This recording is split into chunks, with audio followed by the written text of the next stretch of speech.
La lluvia caía con insistencia sobre las calles empedradas de Bogotá, convirtiendo el asfalto en un espejo resbaladizo que reflejaba las luces amarillentas de los faroles.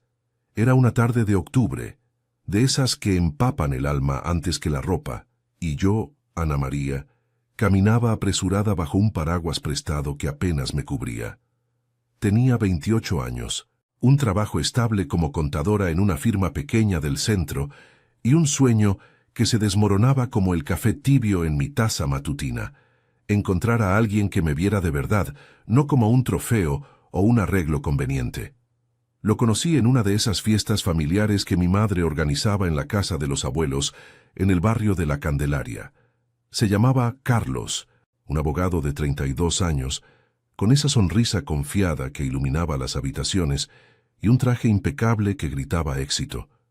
Hijo de un empresario textilero, había estudiado en la Universidad de los Andes y ya manejaba casos importantes en un bufete del norte de la ciudad. «Eres como un rayo de sol en este diluvio bogotano», me dijo esa noche, extendiendo su mano mientras la salsa retumbaba en los altavoces. Bailamos, reímos, y al final de la velada me acompañó a casa en su camioneta Toyota, contándome anécdotas de sus viajes a Medellín y Cartagena, donde cerraba tratos que cambiaban vidas. No fue amor a primera vista, pero sí una chispa que avivó mi rutina gris. Empezamos a salir. Cenas en Andrés Carne de Res, paseos por el Parque de la 93, un domingo soleado, donde el aroma de arepas y chorizo se mezclaba con el bullicio de la gente. Carlos era atento, me regalaba flores silvestres de los cerros y me hablaba de un futuro juntos. «Quiero una vida contigo, Ana. Una casa en las afueras con jardín y niños corriendo», me susurró una noche, mientras veíamos las estrellas desde el techo de su apartamento en Chapinero. Yo, que había crecido en un hogar humilde de 3 hermanos y padres que se mataban trabajando en una panadería, me dejé llevar. Parecía el príncipe que mi madre siempre prometía en sus rezos nocturnos. La boda se planeó en 6 meses, un torbellino de emociones y preparativos. Mi familia aportó lo que pudo. El vestido de novia era prestado de una prima, sencillo pero elegante, con encaje blanco que contrastaba con mi piel morena. Carlos, en cambio, insistió en una ceremonia en la Catedral de Sal si no llovía, pero al final fue en la iglesia de Nuestra Señora de Lourdes, en el centro, con 200 invitados que llenaban los bancos de madera pulida. El sol de abril se filtraba por los vitrales, tiñendo el altar de rojos y azules, y yo caminaba del brazo de mi padre, con el corazón latiendo como un tambor chocuano. «Te ves hermosa, mi reina», me dijo él, con la voz temblorosa, mientras Carlos esperaba al frente, radiante en su smoking negro. Los votos fueron simples, pero cargados de promesas. «Te amaré en las buenas y en las malas, en la salud y en la enfermedad», juró él.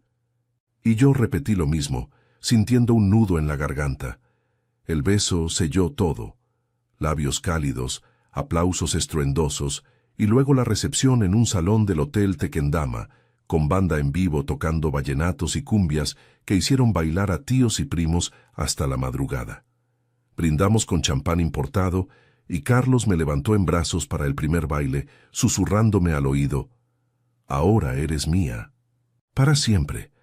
Esa noche, en la suite nupcial, el mundo se redujo a nosotros dos, envueltos en sábanas de algodón egipcio, riendo de nervios y besándonos como si el tiempo se hubiera detenido.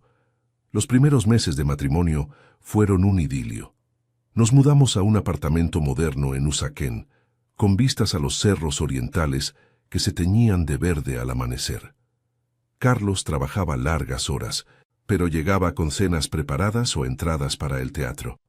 Yo seguía en mi oficina, contando números que ahora financiaban sueños compartidos. Un viaje a las playas de Santa Marta, donde el mar Caribe nos salpicaba con su espuma salada, y él me enseñaba a surfear, riendo cuando caía una y otra vez.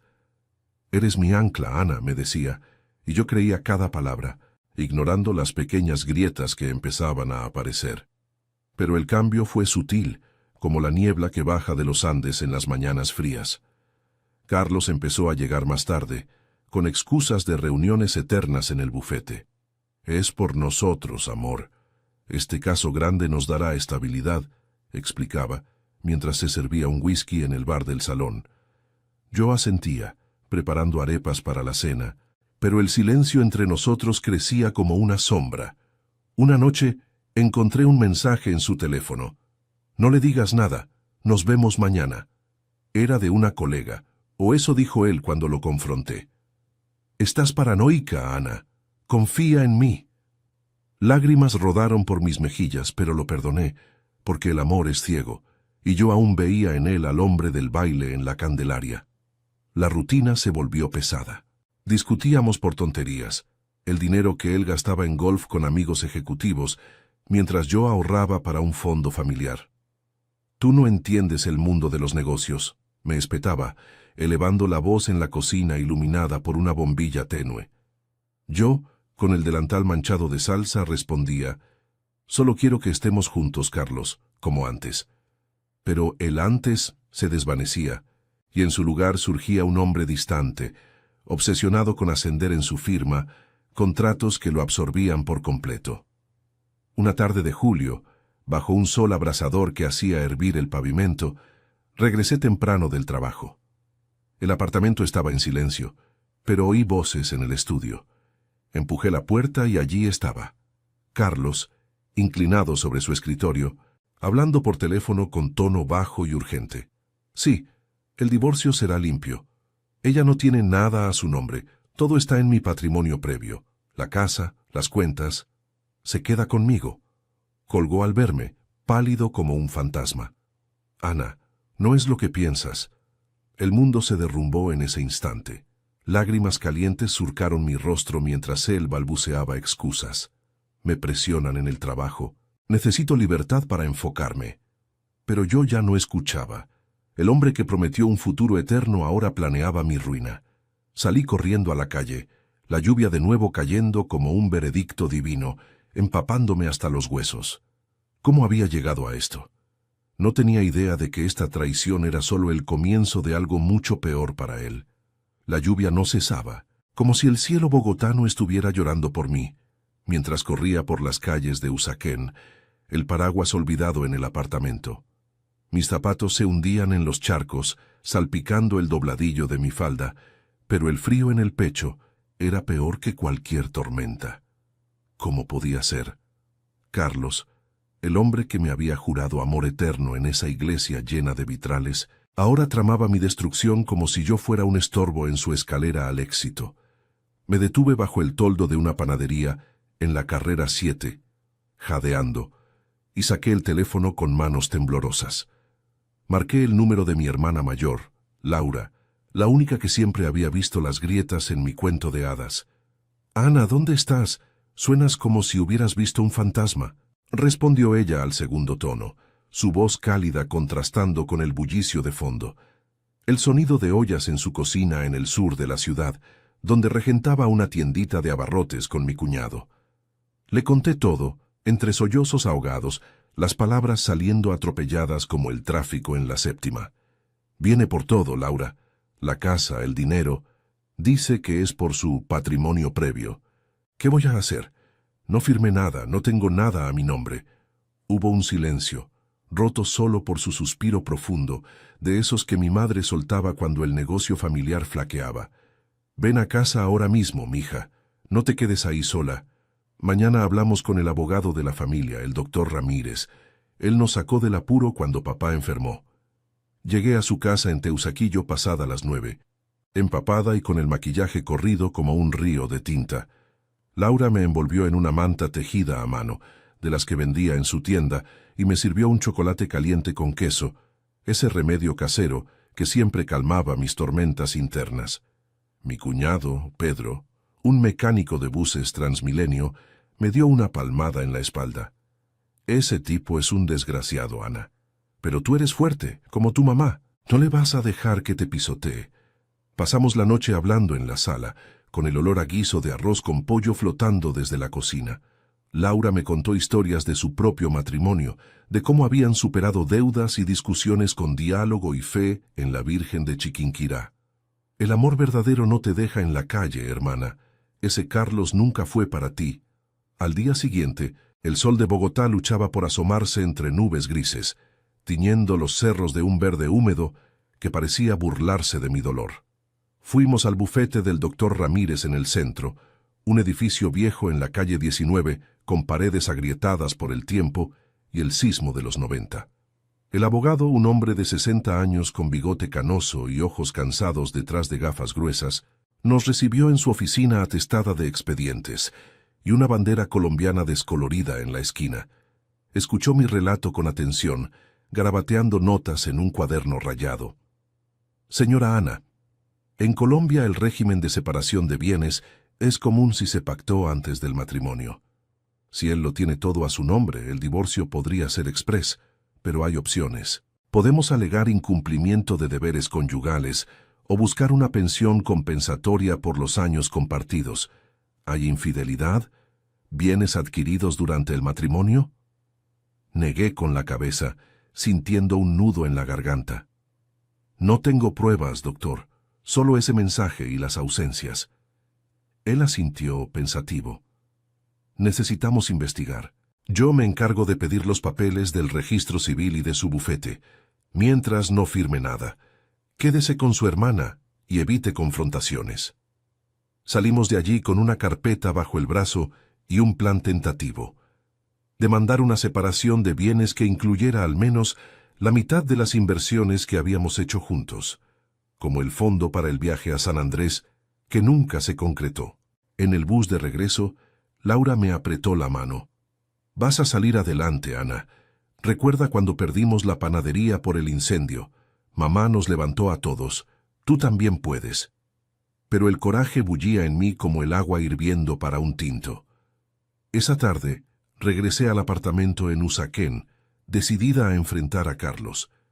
El sol se ponía temprano, pintando el cielo de naranjas y púrpuras sobre los cerros, y el tráfico en la autopista norte era un caos de bocinas y vendedores ambulantes ofreciendo obleas con arequipe. Entré con la llave que aún guardaba, el corazón latiendo fuerte contra las costillas. Él estaba en la sala, revisando papeles en su laptop, con una copa de aguardiente en la mano. Al verme, se levantó de un salto, el rostro surcado por líneas de sorpresa y culpa. Ana, gracias a Dios, pensé que no volverías. Hablemos, por favor. ¿Hablar? ¿De cómo planeas dejarme en la ruina? Le espeté, la voz temblando pero firme, como las raíces de un cedro en la selva. Dejé caer mi bolso en el sofá de cuero italiano que habíamos comprado juntos. Escuché todo, Carlos. El divorcio limpio. ¿Soy solo un capítulo que cierras para tu carrera? Él se acercó, extendiendo las manos, como si pudiera borrar el daño con un gesto. No es así, amor. El bufete me exige soltero para un ascenso. Es temporal, te juro. Te daré algo, un arreglo. Su voz se quebró y por un instante vi al hombre del primer baile, vulnerable bajo la armadura de éxito. Pero el engaño ardía demasiado. Temporal para ti, eterno para mí. Creí en nosotros, en tus promesas de jardín y niños. ¿Y ahora? Me dejas sin nada, como si no valiera la pena pelear. Discutimos durante horas, el eco de nuestras voces rebotando en las paredes blancas del apartamento. Él alegaba presiones del socio principal, un tiburón de los negocios que odiaba distracciones familiares. Yo lloraba, recordándole las noches en que lo esperé con cenas frías, las sonrisas falsas en fiestas donde fingía ser la esposa perfecta. Eres egoísta, Carlos. Siempre lo fuiste, pero yo estaba ciega. Al final, exhaustos, acordamos una tregua. Él pagaría el alquiler un mes más, y yo me mudaría con Laura mientras el abogado avanzaba. Me fui esa noche con una maleta llena de ropa y el anillo de compromiso en el bolsillo, sintiendo el peso de la traición como una mochila de trekkers en Monserrate. Días después, mientras caminaba por el Parque Simón Bolívar, con el viento fresco de la sabana de Bogotá, revolviendo las hojas de los eucaliptos, recibí una llamada del doctor Ramírez. Ana, hay algo extraño en los papeles de tu esposo. Su patrimonio previo incluye deudas ocultas de un caso fallido en Medellín. Si procedemos, podría perder más de lo que gana. No sabía entonces que esa grieta en su armadura era el principio del fin para él, un derrumbe que arrastraría su mundo de ilusiones al suelo, mientras yo empezaba a reconstruir el mío, paso a paso, con el apoyo de los que realmente importaban. Los días siguientes se convirtieron en un torbellino de incertidumbre, con el cielo de Bogotá cubierto por una capa de nubes bajas que amenazaban con romperse en cualquier momento. Me instalé en la casa de Laura en Teusaquillo, durmiendo en el sofá de la sala que olía a lavanda seca y a las empanadas que mi hermana horneaba cada mañana para su tiendita. El barrio era un hervidero de vida cotidiana.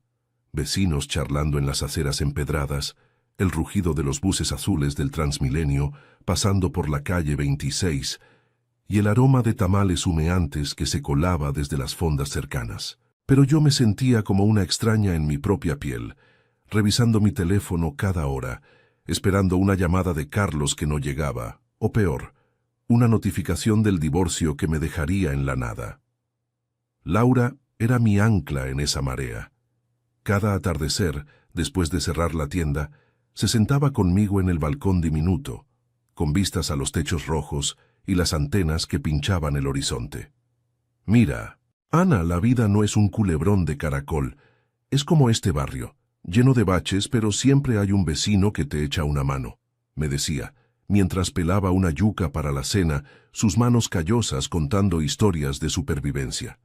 Pedro, con su overol manchado de grasa, aportaba su pragmatismo. Si ese tipo te deja en la calle, tú te levantas y buscas trabajo extra. Yo empecé arreglando bicicletas en el barrio, y mira ahora. Sus palabras dichas con ese acento paisa que arrastraba las erres me daban fuerzas para no derrumbarme. Por primera vez en meses sentía que no estaba sola. El lazo familiar, forjado en la panadería de mis padres donde el olor a pan recién salido era el pegamento de nuestras vidas, se tensaba de nuevo para sostenerme. El doctor Ramírez no perdía tiempo. Una semana después de mi visita, me citó de nuevo en su oficina, esta vez con una carpeta más gruesa bajo el brazo y una expresión que mezclaba gravedad y un atisbo de victoria. El aire en el edificio era espeso, cargado de humedad y del eco distante de un vendedor de tintos, gritando en la calle. «Señora Ana, hemos avanzado», comenzó, ajustándose las gafas mientras desplegaba documentos sobre su escritorio de madera astillada. «Su esposo, el señor Carlos, no es tan intocable como parece. Ese patrimonio previo que tanto presume incluye un préstamo bancario de hace 3 años, por un caso perdido en Medellín. Era un litigio inmobiliario que salió mal. Él representaba a un constructor que estafó a inversionistas, y el juez ordenó indemnizaciones que aún pende, como una espada de Damocles.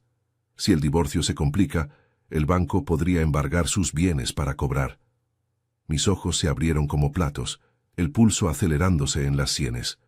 «¿Deudas? ¿Carlos me mintió sobre eso también?». El abogado asintió, hojeando las páginas con dedos manchados de tinta. «No solo eso. Durante el matrimonio, se hicieron transferencias conjuntas a una cuenta en su nombre, pero rastreables a bienes compartidos.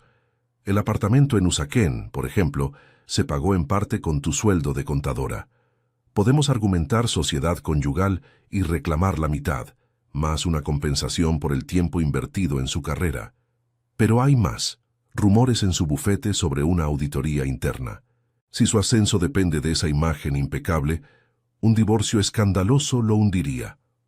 Salí de allí con la cabeza zumbando, el sol de mediodía filtrándose entre los edificios altos del centro y calentando el asfalto hasta que ondulaba como un espejismo. Caminé por la plaza de Bolívar, donde palomas picoteaban migajas entre los turistas y los vendedores de chicha, sintiendo una mezcla de rabia y empoderamiento. Por primera vez veía grietas en la fachada de Carlos, el hombre que me había hecho sentir pequeña. Llamé a Laura desde un banco de hierro forjado. «Hermana, hay esperanza. No se queda con todo. Él tiene sus propios demonios». Ella rió un sonido ronco y reconfortante. «Eso es, mija. Ahora ven a casa y cuéntamelo todo. Pedro trae chorizo de la carnicería. Celebramos con un sancocho». Pero la euforia duró poco. Esa misma tarde, Mi teléfono vibró con un mensaje de Carlos. Necesito verte. Es urgente. En el café de la 85 a las 6. El corazón me dio un vuelco. Parte de mí quería ignorarlo, pero la curiosidad o el masoquismo ganó. Llegué puntual. El tráfico de la carrera 15, un río de luces rojas y bocinas impacientes. El café era uno de esos lugares chic en el barrio de El Chicó, con mesas de madera reciclada y el aroma a café de origen que flotaba como una promesa falsa.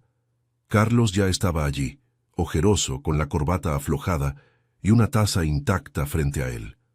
Al verme, se levantó torpemente. «Ana, siéntate, por favor». Me acomodé en la silla opuesta, cruzando los brazos como un escudo. «Habla entonces. ¿Vienes a suplicar?» Él suspiró, pasando una mano por su cabello revuelto, que ya no parecía el de un ejecutivo pulido. «No es tan simple. El bufete. Me han suspendido provisionalmente. Alguien filtró el caso de Medellín, y ahora el socio principal exige que resuelva mis asuntos personales antes de cualquier ascenso. Ese divorcio que planeaba. Era mi salida, pero ahora todo se complica. Si peleas, pierdo el apartamento, el auto, todo». Su voz se quebró, y por un segundo vi vulnerabilidad en esos ojos que una vez me hipnotizaron. «Te necesito, Ana. Retira la demanda. Finge que nada pasa. Te compensaré. Lo juro». La ira subió como bilis. «¿Compensarme? Después de planearme la ruina, sabías de las deudas y me dejaste creer que eras el rey del mundo». Él bajó la mirada, removiendo el azúcar en su café sin beber. «Era por nosotros al principio, pero el estrés. Conocí a alguien en el trabajo, una pasante. No fue nada serio, solo distracción. Por favor, Ana, no lo destruyas todo». Las palabras cayeron como un mazazo. Infidelidad confirmada, no solo ambición. Me levanté, la silla raspando el piso de baldosas. «Tú lo destruiste solo, Carlos. Yo sigo adelante, con o sin ti. El doctor Ramírez ya sabe todo. El lunes presentamos la demanda formal». Salí al atardecer, el cielo tiñéndose de rosas y violetas sobre los cerros, mientras el viento fresco de la sabana me secaba las lágrimas contenidas. En el bus de regreso, con el traqueteo de las ruedas sobre los adoquines, procesé el encuentro. No era lástima lo que sentía, sino liberación. Llamé al doctor Ramírez esa noche, desde la cocina de Laura, donde el vapor del sancocho empañaba las ventanas. «Proceda, doctor. Quiero lo justo, mi mitad, y que él enfrente sus mentiras». Él respondió con calma. «Así se hace, señora. Esto podría costarle caro. El banco ya huele sangre». Aquella semana empecé a reconstruirme. Laura me ayudó a inscribirme en un curso de contabilidad avanzada en la Universidad Nacional, gratuito y cerca del barrio, para ascender en mi firma. Pedro me prestó su bicicleta vieja para ir al trabajo, pedaleando por las ciclorrutas de la Séptima, sintiendo el aire en la cara como un bálsamo. Por las noches, en la sala iluminada por una lámpara de pie, leía libros de autoayuda que mi madre me había regalado años atrás, sobre mujeres que renacían de las cenizas. «Eres como el café de la mañana, Ana, amargo al principio, pero lo que te despierta», me dijo Laura una vez, abrazándome fuerte. Sin embargo, las sombras de Carlos no desaparecían del todo. Recibí correos de su bufete, indirectas sobre arreglos amistosos, y una noche él apareció en la puerta de Laura con el rostro demacrado y un ramo de flores marchitas. «Solo quiero hablar por los viejos tiempos», suplicó, pero Pedro lo ahuyentó con una mirada de acero. «Vete, compadre, aquí no hay nada para ti». Cerramos la puerta, y en ese clic sentí el cierre de un capítulo.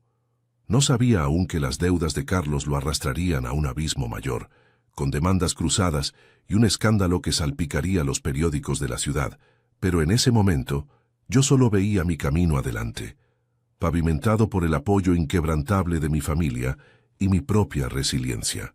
Las semanas siguientes se convirtieron en un laberinto de trámites y tensiones, con el otoño bogotano envolviendo la ciudad en una bruma fría que se pegaba a la piel como un recordatorio constante de lo efímero.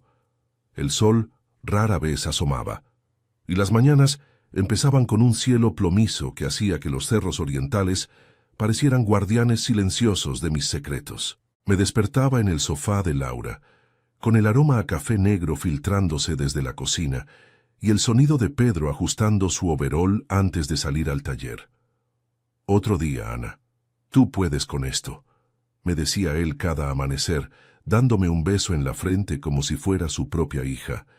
Esas palabras simples, dichas con el cansancio de quien arranca buses a las 5 de la mañana, me impulsaban a levantarme y enfrentar el día. El doctor Ramírez era un torbellino de eficiencia en medio del caos. Me citaba en su oficina 3 veces por semana, donde el aire olía a papel viejo y a la tinta fresca de la impresora que zumbaba en una esquina. «Hemos presentado la demanda por separación de bienes y compensación», me explicó una tarde, mientras la lluvia tamborileaba contra las ventanas empañadas. «El juez ha ordenado una audiencia preliminar para la próxima semana. Su esposo ha respondido, pero está nervioso. El banco ya ha iniciado un embargo preventivo sobre el apartamento por esas deudas de Medellín». Sus ojos, detrás de las gafas empañadas, brillaban con una determinación que me contagió.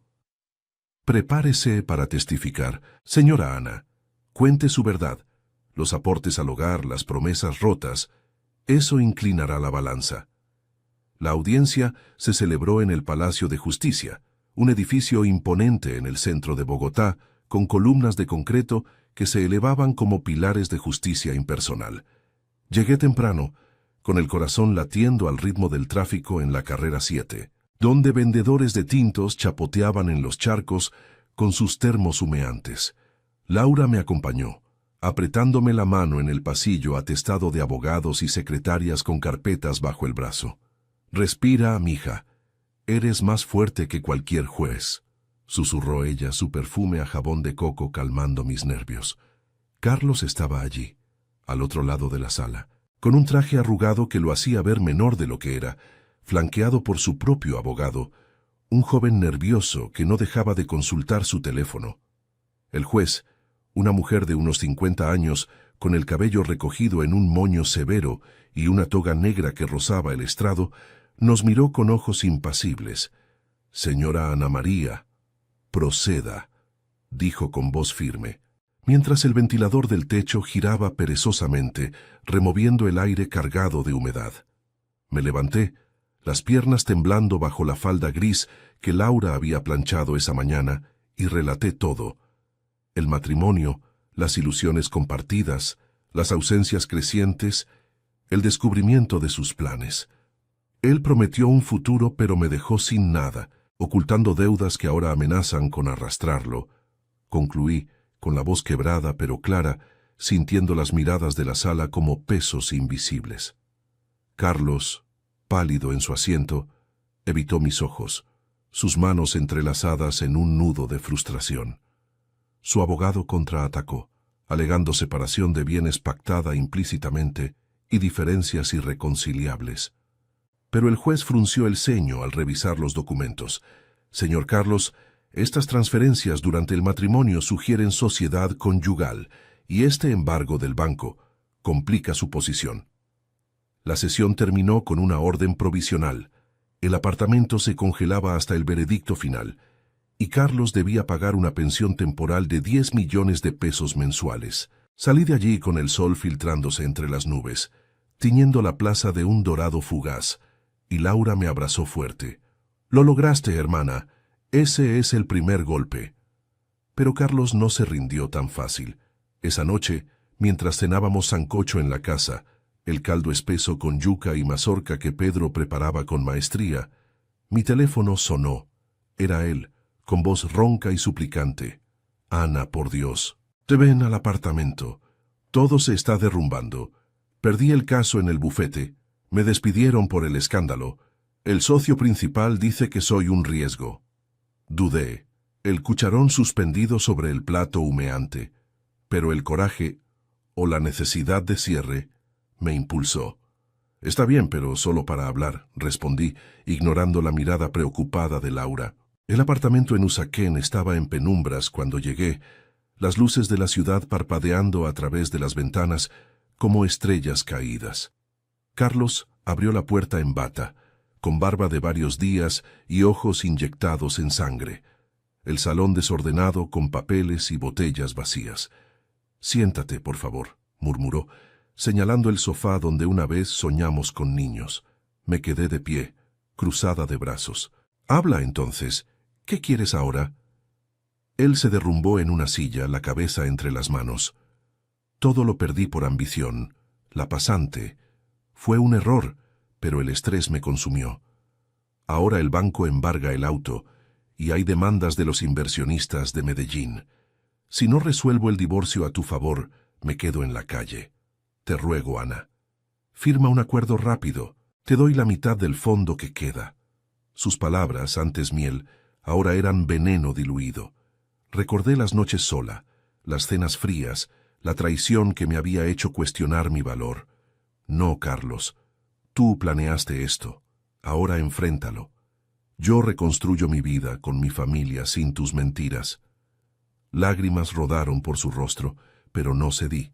Salí al pasillo, el eco de su sollozo siguiéndome como un fantasma, y bajé las escaleras con el pecho ligero por primera vez en meses.